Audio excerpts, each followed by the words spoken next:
தனிமைப்படுத்துவோம் தீவிரவாத இஸ்ரேலை சர்வதேச அரங்கில்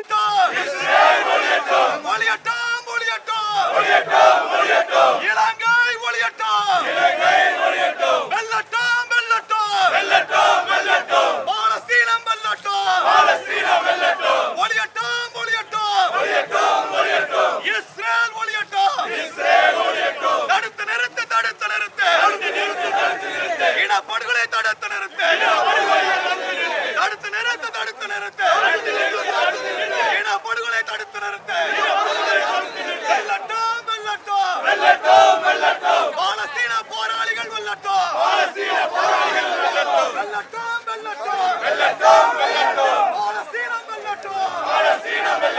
ஒளியட்டும் இஸ்ரேல் ஒளியட்டும்.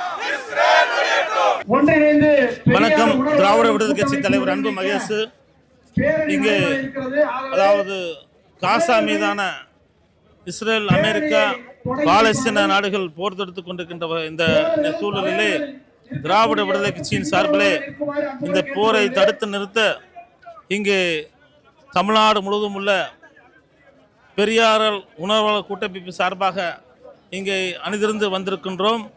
இந்த மிகப்பெரிய பேரணி, மிகப்பெரிய இந்த ஆர்ப்பாட்ட முழக்கங்கள் எல்லாம் உலக நாடுகளின் செவிகளிலே எட்டி இந்த போரை நிறுத்துவதற்கான ஒரு தாக்கத்தை நாங்கள் ஏற்படுத்துவோம் என்கின்ற நம்பிக்கை எங்களுக்கு இருக்கின்றது.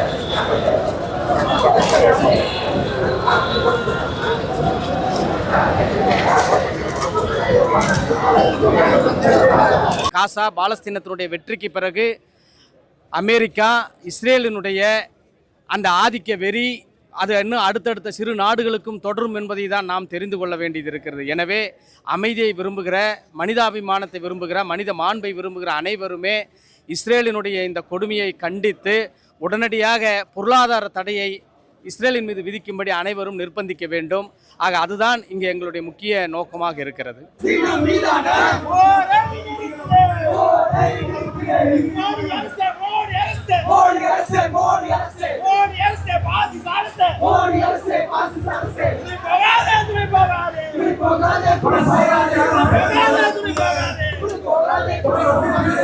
பெரியாரிய உணர்வாளர் கூட்டமைப்பு இந்த கூட்டத்தை ஒருங்கிணைக்கிறது.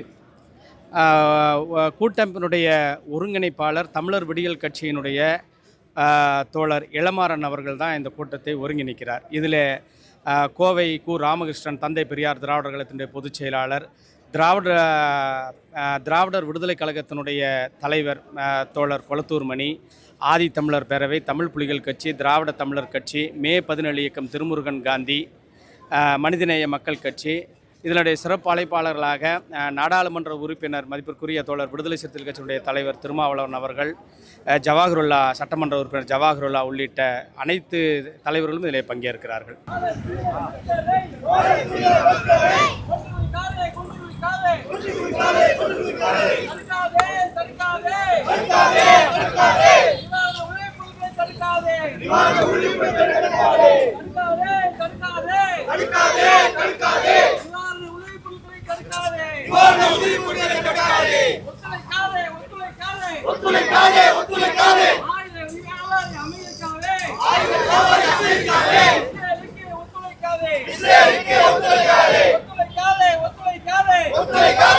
நான் RSF என்ற அமைப்பிலிருந்து வந்திருக்கிறேன். இன்னைக்கு வந்து இஸ்ரேலுடைய இந்த இனப்படுகொலை எதிர்த்து அதை கண்டிச்சு அந்த இனப்படுகொலை உடனே நிறுத்தணும் அப்படின்ற அடிப்படையில் இன்னைக்கு தமிழ்நாட்டில் இன்னைக்கு பல்வேறு இயக்கங்களை சார்ந்த தோழர்கள் ஒன்றிணைந்து இந்த பேரணியை வந்து நடத்தி கொண்டிருக்கிறோம். இந்த பேரணி என்பது பாலஸ்தீனத்தை விடுதலை நாடாக அறிவிக்க வேண்டும் அப்படின்ற அடிப்படையில் நடத்துகிறோம். பாலஸ்தீனம் வெல்லும், அதுக்கு என்னைக்குமே வந்து தமிழ்நாடு மக்களும் மாணவர்களும் துணை நிற்போம் அப்படின்றதா. இஸ்ரேல் வந்து இன்னைக்கு வந்து மிகப்பெரிய ஒரு பாசிச அரசா, அதுக்கு துணை போகுது. இந்த போருக்கு வந்து அமெரிக்கா வந்து துணை போகுது அப்படின்றதா. இங்க இருக்கிற மோடி அரசு என்ன பண்ணுதுன்னா, அங்க இஸ்ரேலுக்கு வந்து ஆயுதம் சப்ளை வந்து தொடர்ச்சியா பண்ணிட்டு இருக்கு. ஆனா பேரளவுல நாங்க வந்து பாலஸ்தீனத்தை ஆதரிக்கிறோம் அப்படின்ற ஒரு இரட்டை வேடம் வந்து அடிச்சு நீங்க நாடு மோடி அரசு வந்து மோடி அரசை நாங்கள் உண்மையாக கண்டிக்கிறோம்.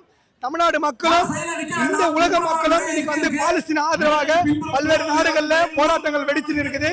அதன் அடிப்படையில் இன்னைக்கு தமிழ்நாட்டிலும் நாங்க மிகப்பெரிய பேரணி நடத்துறோம். என்றைக்குமே நாங்க பாலஸ்தீன விடுதலை பக்கம் தான் நிற்போம். பாலஸ்தீனம் விடுதலை அடைய வரையும் எங்களுடைய போராட்டம் தொடரும். அதுக்கு தமிழ்நாடு மாணவர்களும் RSF என்னைக்கும் துணை நிற்கின்றத இந்த நேரத்தில் வந்து தெரிவிச்சுக்கிறோம். இங்க பல்வேறு இயக்கங்களை சார்ந்து வந்திருக்கிறோம். எல்லாருமே பாலஸ்தீன விடுதலை வேணும் அப்படின்ற அடிப்படையில் தான் எங்களுடைய முழக்கம். எங்களுடைய இந்த பேரணி பாலஸ்தீனம் விடுதலை அடையும் வரை என்றைக்குமே பாலஸ்தீன பக்கம் தான் நிற்போம். இஸ்ரேல் அரசியும் மோடி அரசியும் அமெரிக்க அரசியும் நாங்கள் வன்மையாக கண்டிக்கிறோம். ஐநா சபை என்பது இவர்களை போர் குற்றவாளியாக அறிவிக்க வேண்டும்.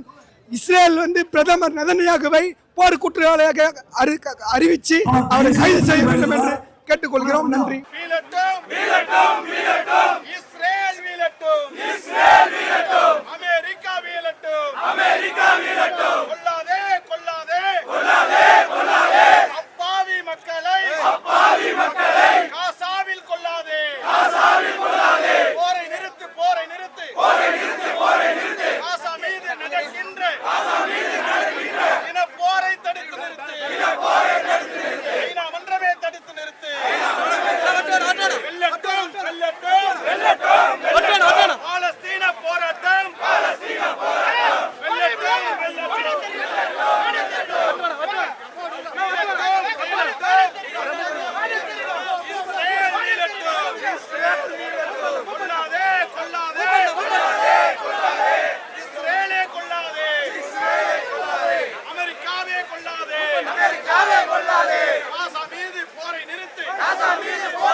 Down, down Israel, down, down America.